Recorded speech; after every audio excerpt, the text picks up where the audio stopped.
Welcome friend to Step Electrical. Now we are going to discuss Ohm's law, and here we will see the statement of Ohm's law as well as the experimental verification of Ohm's law. So let's proceed. Ohm's law states that the voltage across a conductor is directly proportional to the current flowing through it, provided all physical conditions and temperatures remain constant. Mathematically, it can be expressed as V equals IR, where V is the voltage across the conductor, I is the current through the conductor, and R is the resistance of the conductor. To explain VIR, let's draw a figure, and the figure is like this.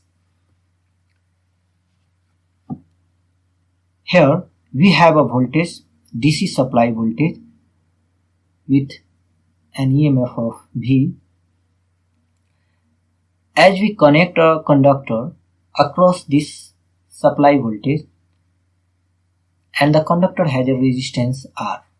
It means for this conductor the resistance is fixed. Also, according to the condition, physical conditions, all physical conditions and temperature is constant here. So when we measure this potential across this resistance, across this resistor, we get the value of V, and the current will be I.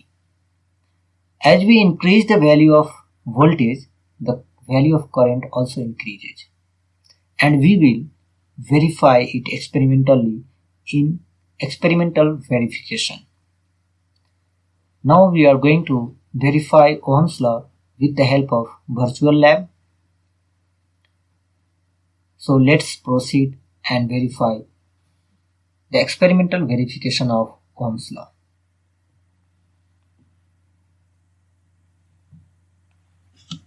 Welcome everyone. As we have discussed in our previous lecture of Ohm's law, now we are here to experiment the statement of Ohm's law and to verify that voltage is directly proportional to the current. For this, I am going to take the help of this virtual lab. So now, first of all, I will explain you the circuit diagram. Here the DC supply voltage is connected in series with this resistance, and this ammeter is also connected in series with this resistance, but this voltmeter, which will measure the value of voltage across this resistance, is connected in parallel. So finally we can conclude that this ammeter is connected in series with the resistance, but the voltmeter is connected parallel across the resistance. So now we will set the value of resistance to some a fixed value, and on changing the DC voltage according to the systems, here we have to change the value of DC voltage, and then we have to see the results, what's happened. So now I am going to fix the value of resistance. Okay, I have fixed the value of resistance as 10 kilo ohm, and now I will also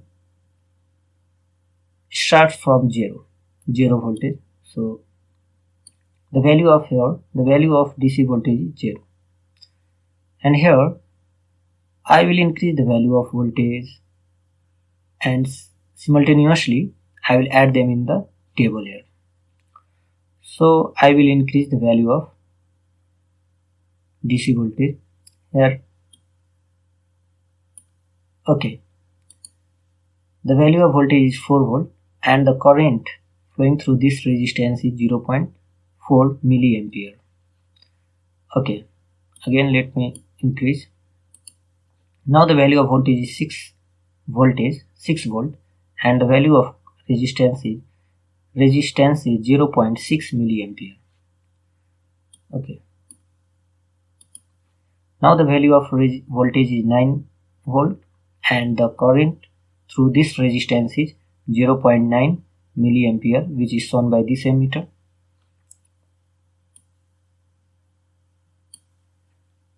Okay. Now here the voltage is 13 volt and the current is 1.3 milliampere.